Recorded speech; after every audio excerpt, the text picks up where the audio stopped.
আল্লাহ তাআলা যখন রূহের জগতে তোমার আমার বানাইয়া রূহের জগতে আমার সামনে একটা রূহ ছিল উপস্থিত। ওই রূহের সামনে লেখা ছিল খাজা আব্দুল ওয়াহেদ। আর ওই রূহের জগতে আমি যে নাকে ঘেরান পাইছিলাম তোমার শরীর থেকে যে ঘেরান, ওই ঘেরান দেখে আমার এই দ্বীপের ভেতরে, এই মরুভূমির অঞ্চলের ভেতরে চলে আসছে। আমি চিন্তা করলাম যে ঘেরান রূহের জগতে আমি পাইছি, ওই ঘেরান যে আমার এই অঞ্চলে চলে আসছে, এটা তো এই জায়গায় থাকার কথা না। এখানে তো প্রসাব পায়খানার গন্ধ থাকার কথা, এখানে তো মরুভূমি বালুর গন্ধ থাকার কথা। কিন্তু যেহেতু জান্নাতের ঘেরান এখানে চলে আসছে, রূহের জগতে ওই ঘেরান আমি তোমার থেকে পেয়েছিলাম। আমি ভাবছি তুমি ছাড়া আর কেউ না, এটাই হবে খাজা আব্দুল ওয়াহিদ। মেরে মোহতারাম ভাই, খাজা আব্দুল ওয়াহিদ রহমতুল্লাহি আলাইহি আল্লাহর সাথে 1 মিনিট 2 মিনিট কথা কইতে কইতে কইতে কইতে এক পর্যায়ে এমন কথাবার্তা আরম্ভ করে দিয়েছে। মালিকরে এক সময় জিজ্ঞাসা করে, মালিক, প্রেমের দরিয়ায় ডুব দিয়ে তো আজকের দুনিয়ার আমি আর সংসার জগতের ভিতরে ঢুকতে পারলাম না, দিলের ভিতরে বাসায় নিতে পারলো না, জায়গায় নিতে পারলো না। আমার তো তুমি একটা জান্নাত দিবা। কয় হ, তুমি যদি আমার একটা জান্নাত দাও, জান্নাতে তো আমার একটা বউ হবে। আল্লাহ তাআলা বলেন, হা খাজা আব্দুল ওয়াহিদ, আমি তোরে একটা বিয়া দিব জান্নাতে, তোরও একটা বিবি থাকবো। দেখে দেখতে মনে হচ্ছে জান্নাতটা কেমন। মাওলা পাক মুরাকাবার ভিতরে খাজা আব্দুল ওয়াহিদ রহমাতুল্লাহি আলাইহির চোখের সামনে মাওলা জান্নাত ধরে হইছে। সুবহানাল্লাহ। ভাইলে আর জোরে নবীজি নামাজের ইমামতি করেন। নামাজের এক পর্যায়ে ইমামতির ভিতরে নবীজি হাত ছাইরা দিয়ে ধরা ধরছেন, নামাজ শেষ করছেন। সাহাবায়ে কেরাম জিজ্ঞাসা করলেন, ইয়া রাসূলুল্লাহ, নামাজের ভিতরে যে আপনি হাত ছাইরা দিয়ে ধরা করলেন, ব্যাপার স্যাপার বুঝলাম না। মাওলা, আমার সামনে জান্নাতের যে আঙ্গুরের বাগান, ওই আঙ্গুর ফল আমার চোখের সামনে তুলে ধরছে। আমার একবার মন চাইছিল দুনিয়াতে থাইকা জান্নাতের আঙ্গুর ফলের মজা নেওয়ার জন্য, এই জন্য আমি আঙ্গুরের ফোকনাটা ধরার জন্য ছাইরা দিয়েছিলাম। সুবহানাল্লাহ। এরা হইল তার ওয়ারিস। নবীজি দুনিয়া থাকতে জান্নাতের ফল আল্লাহ পাক উপহার দেয়। বন্ধু, তোমার যদি মনে চায় একবেলা রুটি না খাইলো আমি জান্নাতের ফল তোমার সামনে হাজির করব। নবীজি বলে, জান্নাতের মন চাইলো ফল ধরি। আবার চিন্তা করলাম, না, দুনিয়াতে থাইকা জান্নাতের ফল নিব না, জান্নাতে যাইয়া মাওলা জান্নাতের ফল খাবো। বলেন না সুবহানাল্লাহ। ওই ওয়ারিস, ইন্নাল উলামা ওয়ারাসাতুল আম্বিয়া, ওই ঈশানওয়ালা নবীর ওয়ারিস হইল আলেম ওলামা। খাজা আব্দুল ওয়াহিদ রহমাতুল্লাহি আলাইহি নবীর থেকে শিক্ষা পাইছেন। হা, নবী যেহেতু দুনিয়াতে থাইকা জান্নাতের ফল খায়, জান্নাতের ফল দেখে, জান্নাতের নাজ নিয়ামত মাওলা তার চোখের সামনে ধরে, আমরা তো সেই নবীর ওয়ারিস, আমরা কেন পারবো না? মাওলার সাথে গল্প সল্প করার পরে এবার মাওলা জান্নাতের চিত্রটা চোখের সামনে ধরে। জান্নাতের চিত্র চোখের সামনে ধরার পরে এই রূপ রূপ সব জায়গায় দেখে, কিন্তু তার বউকে দেখে না, তার বিবিকে দেখে না। আবার জিজ্ঞাসা করে, মাওলা, দুনিয়ার জিন্দগি কাটাইলাম একা একা, এক ইশকে নে মুঝকো জাগায়া, একা এক ইশকে নে মুঝকো জাগায়া, जगा कर सो मुसीबत में फसाया, जगा कर सो मुसीबत में फसाया, जलूंगा जलाऊंगा एक सर जहां को, जुमी को जमा को, मकी को मका को। খাজা আব্দুল ওয়াহিদ রহমাতুল্লাহি আলাইহি বলে, মাওলা, তোর প্রেমে ডুব দিয়া দুনিয়ার ভিতরে একাকী জিন্দেগি কাটাইলাম, তোর ভালোবাসার দিলের ভিতরে এমন জায়গা দিলাম, দুনিয়ার কোনো মানুষ আর এই জায়গায় জায়গা দেওয়ার মতো অপশন পাইলাম না। জান্নাত তো দিলাম ভালা, জান্নাত দেখলাম ভালা, কিন্তু জান্নাতের ভেতরে আমার বিবি দিদি আমি দেখি না, আমার কি ওখানে বিয়ে শাদী হবে না? আমার বউটারে আমি দেখি না। কয়, হ, দেখতে চাসনি? হা দেখতে চাই। আমার বিবির সামনে যদি একটু দেখাইতা তাহলে আমি বড় খুশি হইতাম। সুবহানাল্লাহ। মুমিন শক্তিশালী কি দেখে, দুনিয়াতে থাইকা জান্নাত দেখে। এবার মাওলা বলে, হ্যাঁ তোর বিবি দুনিয়াতে আছে। মাওলা যদি ঠিকানা দিতে একটু দেখে আসতাম। কই ঠিক আছে, ঠিকানা দিলাম। অমুক এলাকায়, অমুক দ্বীপের ভিতরে, অমুক চরের ভিতরে রাখালগিরি করতেছে, ছাগল পালতেছে, কিন্তু দেখতে বড় করছি, কিন্তু আমি মাওলার কাছে তিনি বড় সুন্দর। সুবহানাল্লাহ। দেখতে মহিলাটা কালা, কিন্তু তার অন্তরটা বড় ভালো। সুবহানাল্লাহ। ইয়াউমা লা ইয়ানফাউ মাল ওয়ালা বানুন ইল্লা মান আতাল্লাহা বিকলবিন সালিম। মাওলার কাছে কোনো সুন্দর চেহারার কোনো দাম নাই, মাওলার কাছে কোনো বংশের মর্যাদার কোনো দাম নাই, মাওলার কাছে বড় ডিগ্রির কোনো দাম নাই, মাওলার কাছে কোনো সম্মানের কোনো দাম নাই। মাওলার কাছে দাম হইল বান্দার কলব, কলব যার পরিষ্কার মাওলার কাছে সে পরিষ্কার। সুবহানাল্লাহ। मैं आशिक मौला हूँ मेरा इश्क निराला, ये जुमला जहां जिसके तजल्ली से उजाला। প্রেম দরিয়ায় যখন কথাবার্তা মাওলার সাথে বলা আরম্ভ করে দিয়েছে, এক পর্যায়ে মাওলা বউটা থাকে ওই অঞ্চলে। যা যা যা যেখান যায় দেখিস, এক সময় মোরাক আবার শেষ হয়ে যায়। এবার সব ডিটেলস মাওলা পাক বলে দিয়েছেন। কেমন ডিটেলস দেখেন, আম্মা জান, আমার আব্বা জান যখন মুহাম্মদুর রাসূলুল্লাহ আমাদের প্রাণ প্রিয় নবীজি যখন সাল্লাল্লাহু আলাইহি ওয়াসাল্লাম আম্মা জানকে নিয়ে ঘর সংসার করছেন, কোনোদিন দ্বিতীয় প্রকার কথা বলে নাই।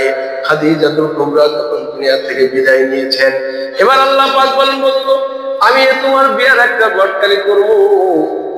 বন্ধুর দিলটা বড় সাদা, বন্ধুরে বানাইছেন মাওলা অনেক ভালো কইরা।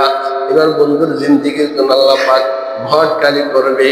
জিবরাইলকে বলে, জিবরাইল স্বর্ণের পাত্র দিলাম, এটার ভিতরে একটা ছবি আছে, আমার বন্ধুর কাছে যায় পৌঁছাও, আমার বন্ধুর এই ছবিটা দেখাও। আমার বন্ধুর যদি পছন্দ হয়, আমি মাওলা পছন্দ করছি। বন্ধুর যদি চাহিদা হয়, বন্ধুর যদি ভালো লাগে, তাহলে এই মেয়ের সাথে আমি মাওলা তার বিয়া দিয়া দিব। সুবহানাল্লাহ। কেমন মাওলা বান্দার সাথে আল্লাহর সাথে কেমন কালেকশন।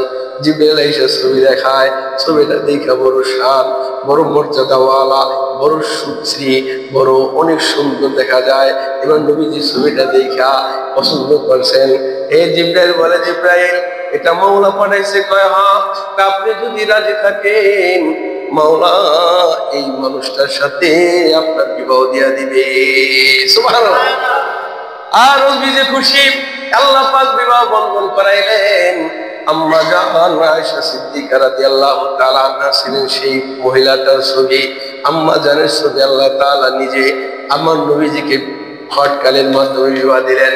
আম্মা জানের বয়স 9 বছরের কাল আম্মা জানের ঘরের ভিতরে আসেন।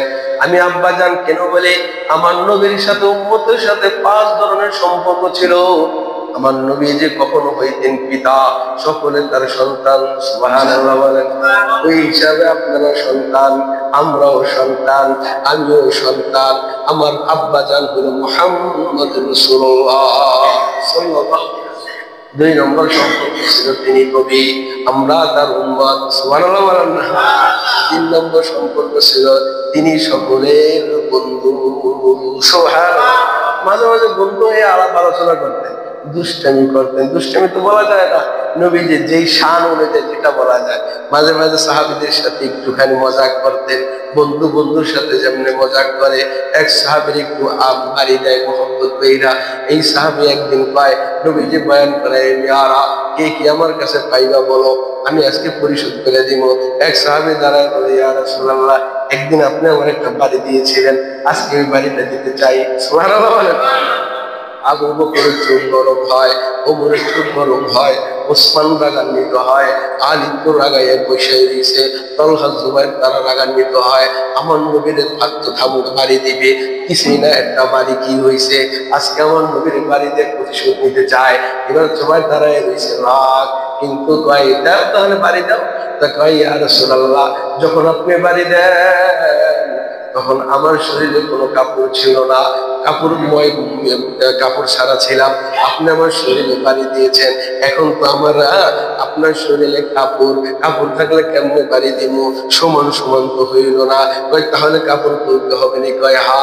এবার নবী জুব্বা মুবারক করে, সুবহানাল্লাহ বলে, নবীকে জুব্বা মুবারক করে। এবার ওই সাহাবী বসায় থেকে দাঁড়ায়, এবার নবীজি বলে দাও পিঠে মারি দাও।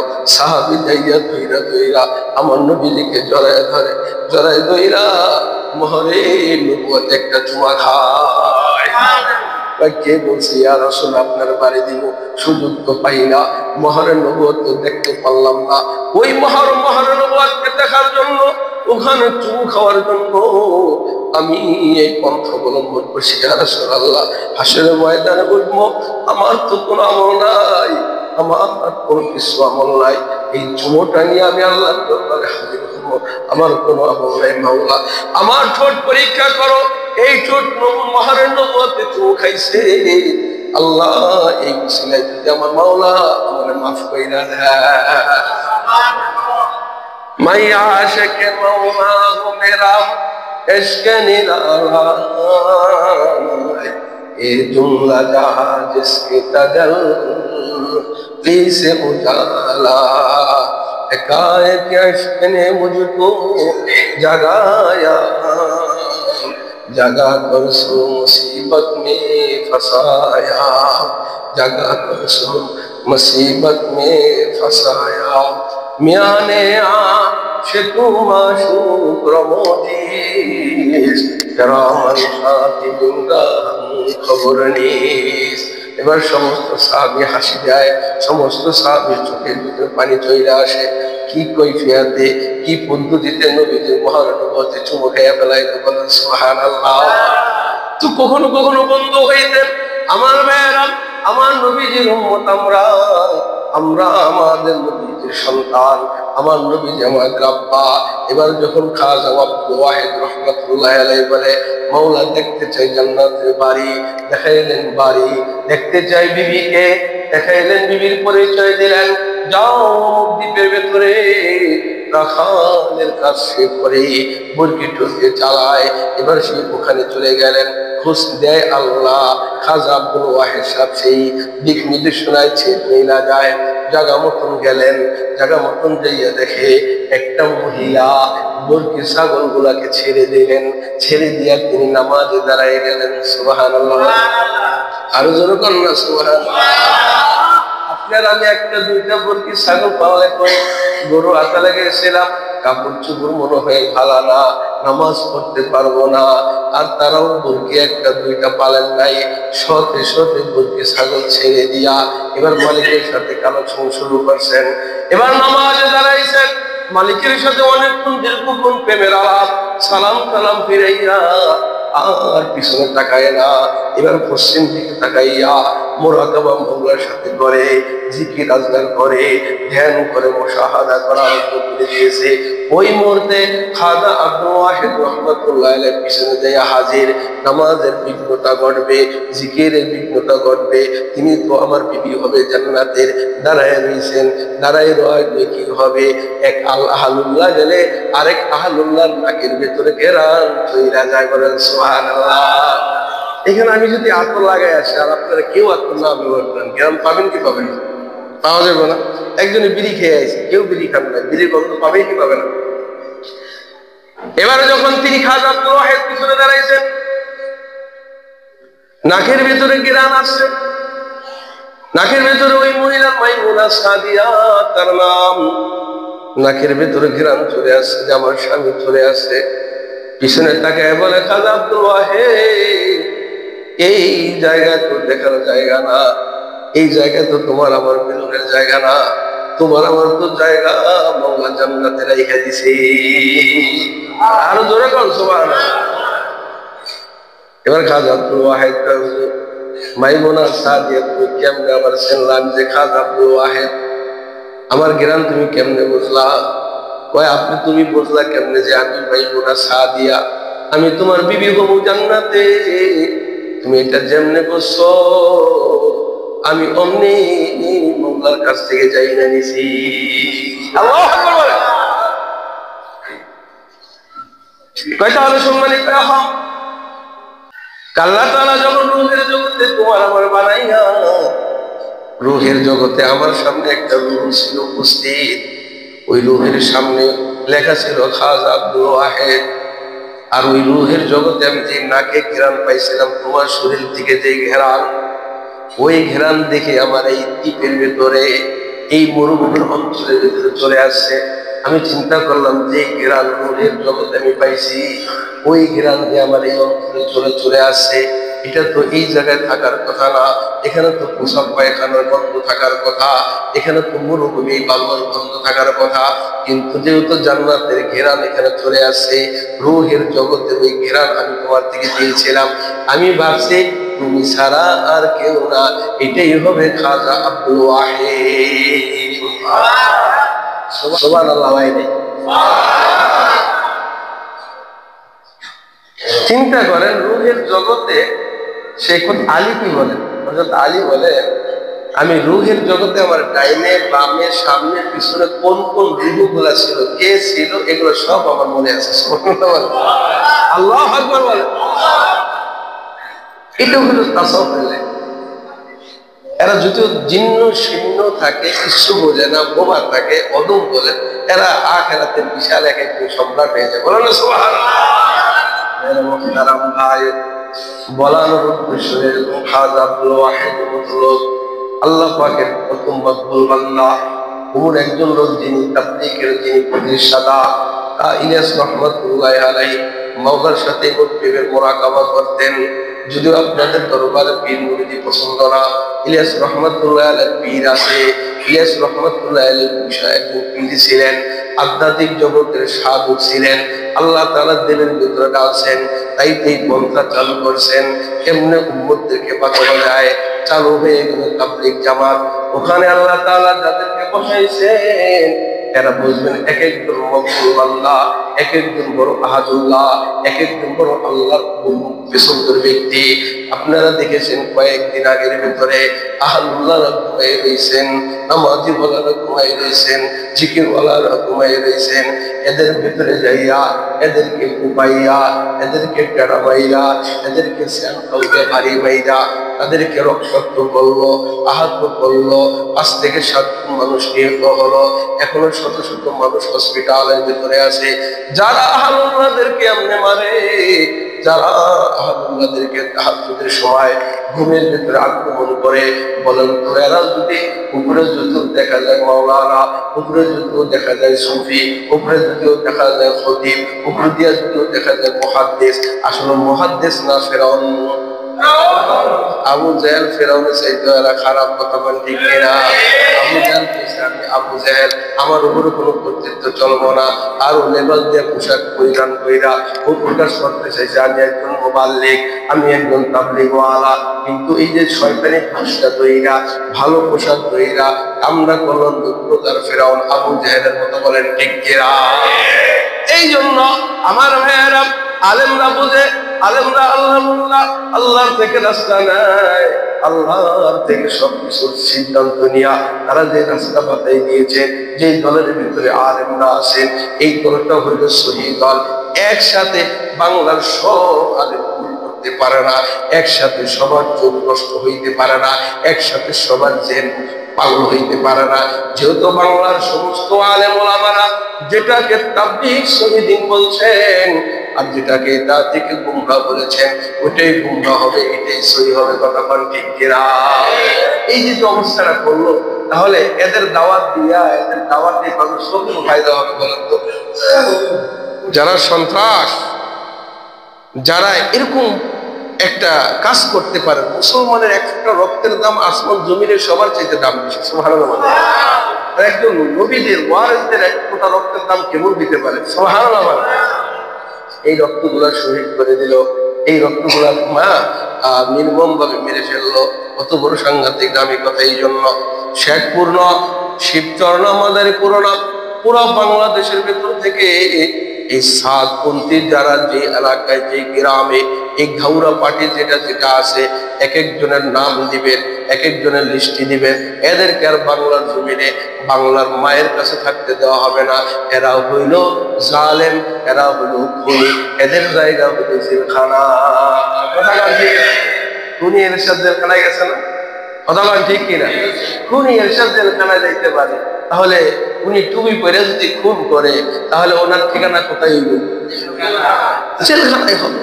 আমরা হাত দিয়ে মারবো না, আমরা হাত দিয়ে তাদেরকে ধইরা আমরা প্রশাসনের কাছে দিব। প্রশাসন যদি তাদেরকে মাফ করে দেয়, আমরা মাফ করব না।